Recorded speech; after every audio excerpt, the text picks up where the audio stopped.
था, परंतु उसके मन में अपने माँ के प्रति सदैव संदेह बना रहता था। कारण था उसकी जो माँ थी उनकी एक आँख नहीं थी।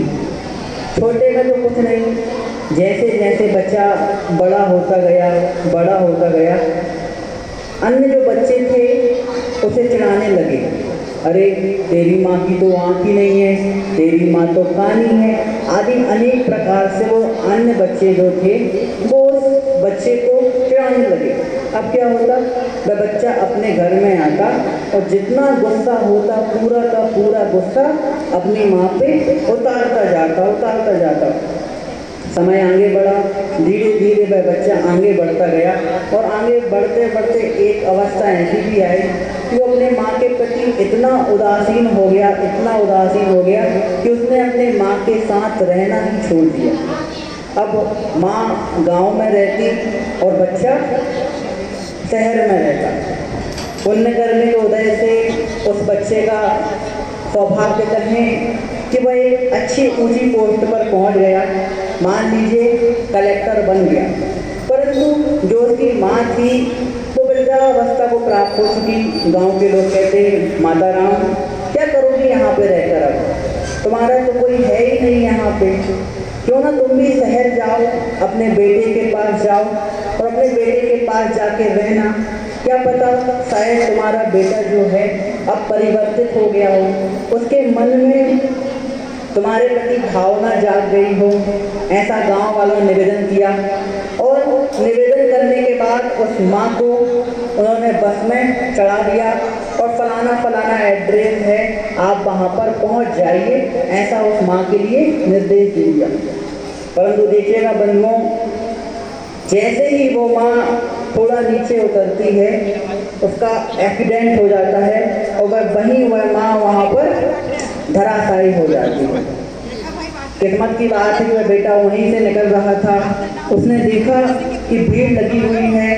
क्यों भीड़ है, आखिर जाके तो देखें कि क्या बात है, इतने लोग घेर के बैठे हुए हैं। जाके देखा तो एक महिला लेटी हुई थी, मरणासन अवस्था में थी, यानी मर चुकी थी बिल्कुल रूप से। तो जाके देखा, अरे ये तो मेरी माँ है, लेकिन मैं कैसे कहूँ ये मेरी माँ है। शहर का एक बहुत प्रतिष्ठित व्यक्ति जिसकी माँ 20 चौराहे पर सड़क पर इस अवस्था में हो और वह कैसे कह दे कि मेरी माँ है।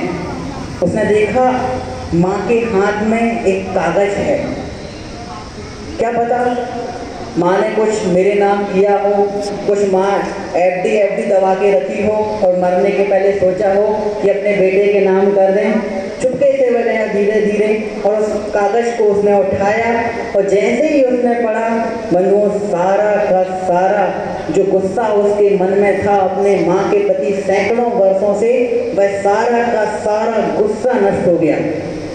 आज उत्तम क्षमा का दिन है। मैं आपसे ये नहीं कहूँगा कि आप क्रोध करना बंद कर दो, न क्रोध करना मैं बंद कर पाया हूँ, ना आप कर पाए हो और ना अच्छे त्यागी व्रती कर पाए हैं। क्यों नहीं कर पाए हैं भैया, 10वें गुण स्थान तक कसाय होती है ना। तो मैं कैसे कह दूँ आपसे क्रोध करना बंद कर दो, अरे क्रोध तो हम करेंगे। बस मैं इतना कहना चाहूँगा आज आप लोगों से, अपने जीवन में कभी भी जो अपने से पूज्य पुरुष हैं, जो हमसे बड़े हैं, हमारे माता पिता हैं, अपने जीवन में कभी भी अपने माता पिता पर क्रोध नहीं करना। स्वामी विवेकानंद ने पूछा अपने पिता से एक बार, इतना बड़ा कर दिया है, पैदा कर दिया है, 20 साल का हो गया हूँ, क्या किया आपने मेरे लिए आज तक, क्या दिया आपने मुझे आज तक। विवेकानंद का बचपन का नाम नरेंद्र था। नरेंद्र बोला, क्या दिया आपने आज तक। उनके पिता भी बहुत पहुँचे हुए थे। एक ऐना लिया, बोला देखो ये दिया तुम्हें मैंने। और जैसे ही उन्होंने ऐना देखा, बोले क्या है इसमें, बोले इतना बड़ा कर दिया, क्या कम दिया है, इतने छोटे से इतना बड़ा कर दिया है, क्या कम दिया है। महानुभाव, आज हम जितना गुस्सा हमारे अंदर भरा होता है, सारा का सारा गुस्सा घर जाकर हम किस पे उतारते हैं, अपने बूढ़े सियानों पर उतारते हैं, अपने माता पिता पर उतारते हैं। हम सोचें आज हम जो यहाँ तक पहुँचे हैं किसकी वजह से पहुँचे हैं। आज हमारी माँ यदि बचपन में ही हमें फेंक देती, काश हमारी माँ बचपन में ही एबॉर्शन करा लेती, तो क्या हम इतने बड़े हो पाते? आज नहीं हो पाते। जब मैं छोटा था तो मुझे अपने माता पिता पर बड़ा गुस्सा आता था। मेरी माँ ज़्यादा पढ़ी लिखी नहीं है और मेरे पापा भी ज़्यादा पढ़े लिखे नहीं हैं। अब मैं पढ़ाई करता था तो सोचता था अरे एक किससे पूछूं, तो मम्मी से जाके पूछता, माता जी बताओ, तो बोलती बेटा हमें तो कछु आता ही नहीं है। अब पापा से जाके पूछो, वो कहें मुझे भी नहीं आता। तो मुझे बड़ा गुस्सा आता था कि कैसे माता पिता मिले हैं, पैदा तो कर दिया पैदा तो कर दिया लेकिन इनके पास अपने बच्चों को पढ़ाने की तक नहीं है। बड़ा गुस्सा आता था, रिपीट बड़ा गुस्सा आता था कि कैसे हम करें। लेकिन फिर बाद में समझ में आया कि यदि मेरे माता पिता पढ़े लिखे होते तो छोटी सी दुकान क्यों चलाते। आज यदि वो पढ़े लिखे होते तो छोटी सी दुकान क्यों चलाते, वो भी एक बड़ी भारी पोस्ट पर होते। उस दिन के बाद मैंने अपनी मम्मी पापा पर गुस्सा करना बंद कर दिया। महानुभाव, भाई छोटा वो बालक युवक जैसे ही वो कागज उठाता है और कागज देखता है उसकी आंखें फटी की फटी रह जाती हैं। उसमें लिखा था, क्या लिखा था उसमें लिखा था, बेटे जब तुम 2 साल के थे, तुम ऊपर से कहीं नीचे कूदे थे, तुम्हारी आंख में सरिया घुस गया था, तब मैंने अपनी आंख तुम्हें दी थी। यदि आज मैं तुम्हें अपनी आंख नहीं देती तो तुम दुनिया नहीं देख पाते। बंधुओं, आज हम पढ़ लिख तो जाते हैं। आचार्य श्री हमेशा कहते हैं हम अधिक पढ़े लिखे हैं लेकिन समझदार कम हैं।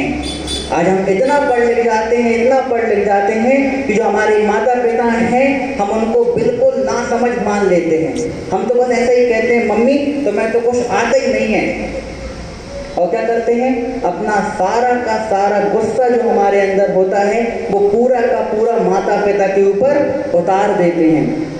बंधुओं, आज छोटी छोटी सी बात पे यदि पिताजी अपने 2 बच्चों में संपत्ति का बराबर बंटवारा न करें तो कलह मच जाती है। बेटे अपने माता पिता से बोलना बंद कर देते हैं, यहाँ तक कि जब माता पिता निकलते हैं तो उन माता पिता को देखकर मुख मोड़ लेते हैं। मैंने अपने आंखों से घटना देखी है जयपुर में। आपको आश्चर्य होगा सुन के, एक परिवार में ऐसी ही घटना घटी। एक पिता ने अपने बच्चों का बंटवारा किया, बड़े बेटे को कुछ कम दे दिया, छोटे को ज़्यादा दिया। तो महानुभाव सुनिएगा बड़े ध्यान से, उस बड़े बेटे ने जीते जी अपने पिता की तेरहवीं कर दी। जयपुर की घटना है, जीते जी बकायदा उसने उनकी आरती बनाई। गिरीश जी, बकायदा उसने उसकी उनकी आरती उठाई, लोगों को बुलाया, लोगों को काट दिया और क्या लिखा, आज से ये माता पिता मेरे लिए मर चुके हैं। क्या है बंधु, हम किस पे क्रोध कर रहे हैं? उन पे क्रोध कर रहे हैं जिन्होंने हमें बनाया। सोचने की बात है। आप सबकी शादी हो चुकी है, सब कुछ नए भी हैं, कुछ पुराने भी लोग हैं। आप माता पिता के घर छोड़कर अपने ससुराल में आ चुके हैं। अब किस पे क्रोध नहीं करना? तो भैया जो अपनी सासू माँ हैं, जो अपने ससुर साहब हैं, उन पे क्रोध नहीं करना। क्यों नहीं करना? वो आपको कुछ कह तो नहीं सकते, वो कैसे कहेंगे आपको? वृद्धावस्था है, आप यदि वो कुछ आपसे कहेंगे तो आप उनको बाहर कर दोगे। ऐसे भी लोग हैं महानुभाव, आज कुछ कह ही नहीं सकते उनसे। वो यदि थोड़ा सा भी कुछ कह दिया तो बस मुंह फूल जाता है और उनको बाहर निकालने के लिए कह दिया जाता है। इसलिए जो माता पिता बुजुर्ग होते हैं वो बिल्कुल चुपचाप बैठते हैं, कुछ कह ही नहीं सकते। वो महानुभाव, अपने जीवन में कभी भी अपने माता पिता पर क्रोध नहीं करना। जो आपके माता पिता हैं, मैं नहीं कह रहा हूँ, मैं फिर से कह रहा हूँ, मैं आपसे नहीं कहूँगा आप क्रोध करना बंद कर दो। ना मैंने किया है ना आपने किया है, और जो अच्छे अच्छे तपस्वी हैं वो भी क्रोध करना बंद नहीं कर पाए। तो मैं कहते हैं आपसे कह दूं कि आप क्रोध करना बंद कर दो। पहली स्थिति बस कहूँगा, अपने जीवन में कभी भी अपने माता पिता पर क्रोध नहीं करना, और जब भी आपको अपने माता पिता पर क्रोध आए तो एक ऐना उठा के अपना चेहरा देख लेना कि आज मैं जो कुछ भी हूँ आज मैं उनकी ही वजह से हूँ। आप लोग सुन रहे हैं ना? आप लोग थोड़ा ऐसा ऐसा कर दिया करें, मैं समझ जाऊँ कि सुन रहे हैं, अदरवाइज क्या पता कुछ सो रहे हो। नहीं बंधुओं, पहली स्थिति अपने जीवन में कभी अपने माता पिता पर क्रोध नहीं करना। दूसरी स्थिति, जो हमारे गुरु हैं, जो हमारे साधु वर्ग हैं, अपने जीवन में कभी उन पर क्रोध नहीं करना। आप उनको नहीं मानते हैं, अच्छी बात है, आपके मन में किसी साधु विशेष के लिए नहीं है भाव, कोई बात नहीं, लेकिन अपने जीवन में कभी उनकी बुराई नहीं करनी। आप उनसे दूर हट जाइए, बिल्कुल दूर हट जाइए। माध्यस्थ भावम जब विपरीत वृत्तौ, उनके प्रति माध्यस्थ भाव रख लें। महानुभाव, जो साधुओं पर उत्सर्ग किया जाता है, जो साधुओं पर गुस्सा किया जाता है, वो साक्षात महावीर स्वामी भी क्यों ना आ जाएं, उसको कभी नष्ट नहीं कर सकते। उदाहरण आपके सामने है, राजा श्रेणिक को सप्तम पृथ्वी की आयु का बंद हो गया था, 7वें नरक की आयु का बंद हो गया। और कौन थे राजा श्रेणिक? साक्षात भगवान महावीर स्वामी के मौसा जी थे। मौसा जी समझते हैं ना? मौसा जी थे भगवान महावीर स्वामी की। पहुंच जाती हैं वो चेलना भगवान महावीर के समोशरण में, रोती रोई थी, भगवान कुछ तो करो, आखिर मेरे कौन से पाप कर्म हैं कि आपके रहते हुए, वो ये नहीं कह रहे हैं कि मेरे पाप कौन से पाप कर्म ऐसा पति मिला, वो ये कह रहे हैं कि मेरे ऐसे कौन से पाप कर्म हैं जो आपके रहते हुए मेरे पति को सप्तम नरक की आयु का बंद हो गया। यही बात तो माँ कौशल्या ने श्री राम से कही थी कि राम, लोग कहते हैं तू भगवान है, सारी दुनिया तुझे भगवान के रूप में मानती है, परंतु दुनिया में सबसे अधिक कोई दुखी है तो तेरा ही परिवार है। महानुभाव, वो शब्द हमेशा याद रखिएगा रामचंद्र जी के।